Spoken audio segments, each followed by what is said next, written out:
Welcome back to the IdahoSports.com boys basketball state tournament preview special. Time to chop it up with the 4A state basketball tournament. Let's bring in Clay Hatfield. He's going to be part of the broadcast crew for our 4A tournament coverage on IdahoSports.com from Rocky Mountain High School. Clay, what's going on? Not much, man. How are you? Where's Scott? I have no idea. I don't know. All right. What the heck?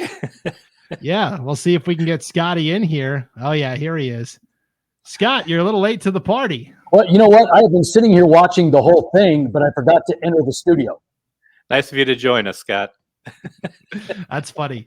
Well, Scott Burton and Clay Hatfield will be on the call for the 4A state tournament on IdahoSports.com from Rocky Mountain High School. Let's take a look at this 4A bracket, guys. And then you tell me your initial thoughts on this thing. We'll start it right away, of course, with the 4 versus 5, Ridgeview and Twin Falls. Very interesting first-round matchup between two teams that really had to fight tooth and nail to get here. Pocatello, the 1 seed. They're going to play Sandpoint, the 8, Hillcrest, the 2, Blackfoot, the 7, and then 3 versus 6, Bishop Kelly and Minico. Clay, since you were actually on time, I'll give you the opening lob here, and you tell me what's the first thing that jumps out to you in this bracket. Well, it's the Ridgeview Twin Falls game. I'm really looking forward to that. I teach at Ridgeview, so I'm kind of being a homer on this one. But I've talked to some of the players, and they're definitely jacked about this matchup, and I am too. I think it could be the game of the day for us. Scott, what's the first thing jumps out to you? Well, when you look at the entire tournament, the thing that jumps out to me is a 3-peat in the championship. I mean, it's a collision course. Now, you want to get past the first round and you want to look at those games. You know what? I am interested in that Bishop Kelly Minico game. I think Pocatello and Hillcrest are by far the top 2 teams in this tournament. But when you get to number 3 and you're going to go against Minico that's got some size and some physicality, it's going to be the size and the slow pace and the defense and the physicality of Minico taking on just a bunch of athletes that Bishop Kelly trots out onto the floor every year. So first round matchup, probably that one. But the overall tournament, I mean, you can't help but see another collision course for the 3rd year in a row. Sean Kane is the host of the East Idaho Prepcast on IdahoSports.com. Really going out on a limb here, guys. Bold prediction. Someone from East Idaho is going to win 4A, and Scott is on time for the championship call. Take the under on that one, though, because stranger things have happened. Yeah, let's talk. I blew a tire one year, Brandon, before you came on board with us, and I had to have somebody come and get me off the freeway, and I think it was Lauren, and drove me 100 miles an hour to the Idaho Center, and I grabbed my headset just as the ball was getting tipped off, and here we go. It's the 4A state title game. Really quick. Who changed your flat tire? I'll leave you with that. Okay, that might be. Scott, you want to fess up quickly? Yeah, well, so I left the vehicle there, and it was actually a buddy of mine's car, and he called AAA. And so I left, and he said, just leave it there. I'll have AAA come change it. Well, after the game, Lauren took me back, and I walk up to the car, and somebody's changing it. But I walk by, and there's like 2 little kids in the car that stopped to change the tire, right? And the person is kind of underneath. I can't really see him. And I walk up, and I go, hey, excuse me. And it was a lady that was independently contracted by AAA. She brought her 2 little kids with her, and she was pregnant. And Wow. So I'm standing there in my suit watching all of this go down. And I turned to her and I said, do I just give you my man card right now? And she just laughed, and she finished working on my car, and off she went. And I felt very worthy. Okay. Well, that was a good story. Good detour, but we'll get back on the freeway here into this 4A I don't think bracket. I'm qualified to do this tournament anymore. Yeah, just turn it in. CR says Scott is 100% correct. Pokey and Hillcrest a lock. Jordan Reed says, let's go Spartans peaking at the right time. Clay, Minico came into districts as the number 4 seed. They knocked out Canyon Ridge in the championship. Canyon Ridge, the 1 seed, didn't even get to state. They turned around and lost to Twin Falls in the Crosstown Showdown last Friday night. So we've got a number 1 regular season district champ that's not even here, Clay. Uh-oh. Clay may have frozen, or maybe he can't you broke hear up us. a little bit. Did I freeze? Yeah, you froze up a little bit there on my end. You're good. Hey, so I was talking about Minico and how they got to state. They took out Canyon Ridge in the district championship, and then Canyon Ridge didn't even get there. They lost to Twin Falls.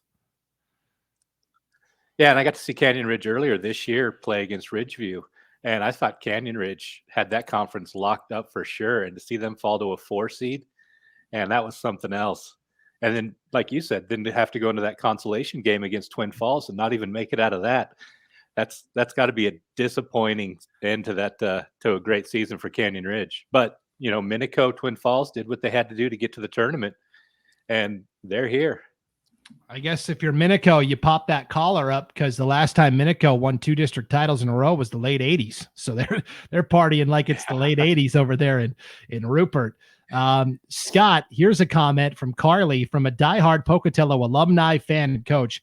Absolutely atrocious that Preston isn't at state. Something's got to give about how we set up these state brackets. That said, go Thunder. I think there was a clear top 3 in 4A hoops this year. It was Hillcrest, Pocatello, and Preston. Preston swept Pokey in the regular season. They went to the pit and beat Pokey, which just doesn't happen. And then Pokey turned the tables on Preston at districts, went to Preston, won the first game, then defended their home floor.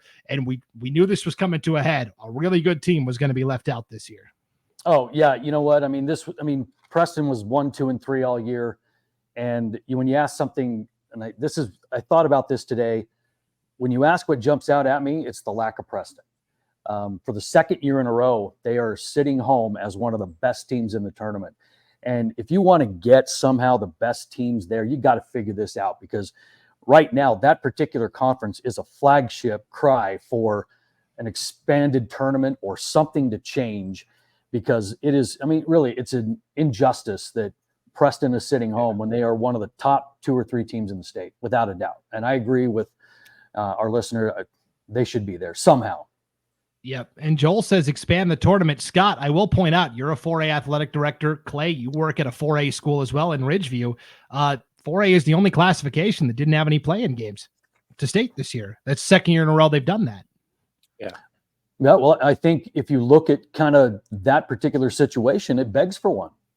If you are going to have some teams that are in these conferences that are worthy of being there, and no disrespect to the others that got there, that got hot at the right time, or come from weaker conferences, those things are going to happen. But I think there's going to come a point where you have to sit and you have to go, human element. All right, we got some teams here. Let's give them a shot, because we want the best teams in the field. So I don't know. It's always going to be a discussion point. Yep. And by virtue of Pocatello beating Preston so many times at districts, that vaulted them ahead of Hillcrest for that number 1 seed overall as well. I know people are saying, Hillcrest should be the 1 seed. It's really semantics. I don't think it matters that much in the scheme of things. But Clive says lots of conferences need the expansion for sure. And so here's Shug. In case Scott needs a pregnant woman to make his picks too, my wife says go with Pokey Hillcrest. Oh man, thanks. Appreciate that. Bravo. I'm going to go with Pokey Hillcrest. That's funny. Clay, you talked about Ridgeview at state. I believe this is their first trip in school history, correct? First one, first district title, first trip. The school only opened up in 2016.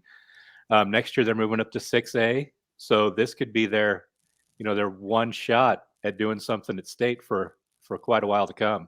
6A is going to be a big shout out to head coach Daniel Vantu in his third year, getting this thing going, because coming into that district tournament game, they had never beaten Bishop Kelly. They were 0-20. and Yeah, finally 0-20. got off the snide, first winning season in school history, first, conference title. But, you look at that and you think, okay, they're just kind of tiptoeing into the tournament. But really, they have got a really good complement of players in the paint. When you take Bowles and Tiddens, they've got some size and they can score. And we've talked about this quite a bit. If you are going to be successful at the state tournament, sure, it helps to have shooters, but you have got to have presence in the paint. You have to score at the rim. And this Ridgeview team has got a couple of big dudes that can do that. And looking at the bottom half of the bracket here, Clay, Bishop Kelly and Minico, those are two teams that, Minico's got size with Dominic Soto and some other guys. And Bishop Kelly's got, Rakeem Johnson, who's only 6'3", but I mean, he's a Division I offensive lineman, for crying out loud. He is the enforcer in the middle for BK. Yeah, going to Michigan State. So congratulations to that young man. But I think if there's going to be an upset in the first round, it's going to be that 3-6. I think Minico is hot at the right time. I think they're playing well right now. They have the size, like you said. Bishop Kelly might be still reeling a little bit from losing that district championship. So if I think there's going to be an upset, I think that's going to be that 3-6 matchup right there. And Scott, Minico kind of leans into that right there. They have been the premier football team in District 4 for the last several years, and it's a lot of those football guys, and they go, hey, we know we're football guys playing hoops. Let's lean into it. Let's be tough. Let's be physical. And their first-year coach, Doug Manning, longtime assistant, they kind of identified and adopted that mantra, and it's worked for them. Well, it is. And, football sets the tone for really most of the year in boys sports. The attitude, the atmosphere, the toughness. And this is what this Minico team does have, is they are tough. They're big, they're physical, they play defense. I mean, they still have that mentality with, Brady Trinkle was their coach last year. Doug Manning was his assistant. Now Manning is the guy.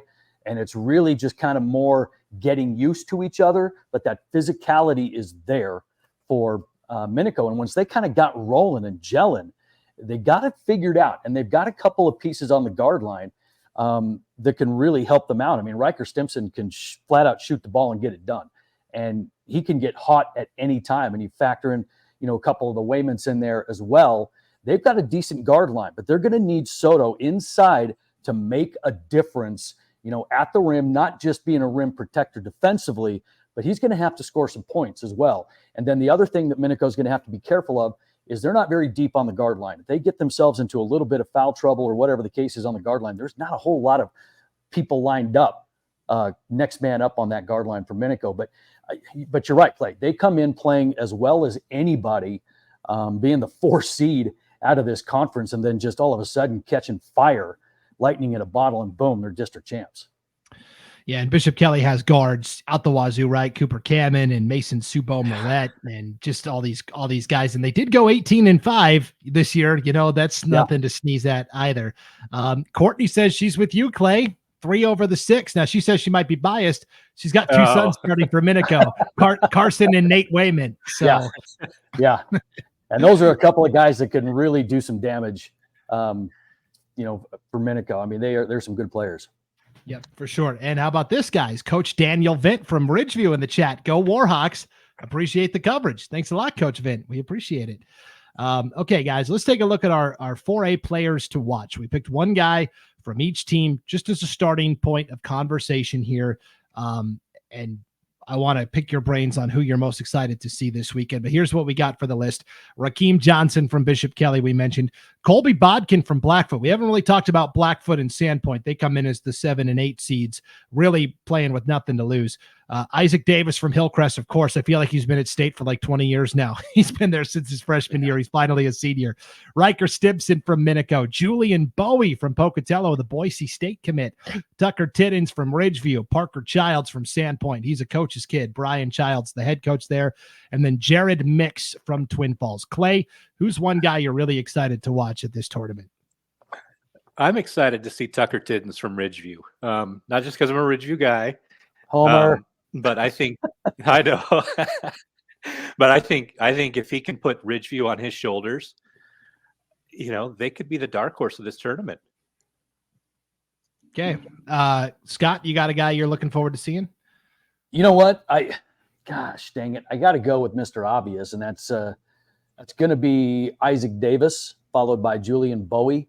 You know, I was on the call last year in the state title game. I was on the call 2 years ago for the state title game between these guys, and I've just watched these two duke it out, and Hillcrest has won them both.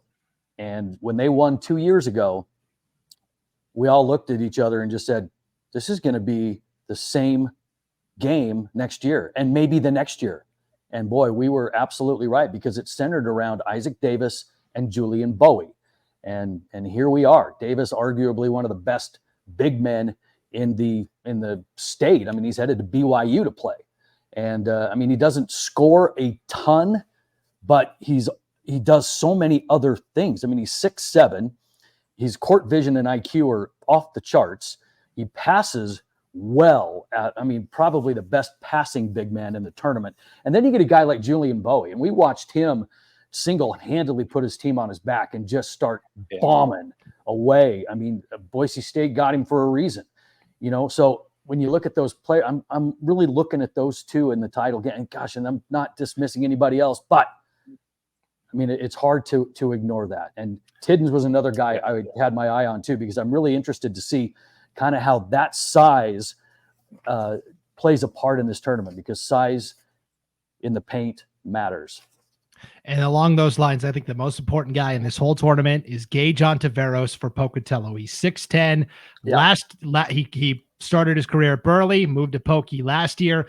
Last year, he was just a tall guy. He's developed some skill this year. Has he elevated his game enough to neutralize Isaac Davis if those teams meet up again? And that's going to be the big X factor, I think. Yes, and I'm glad you brought that up, because I remember watching that game last year, and really it did come down to Isaac Davis versus Ontiveros in the paint.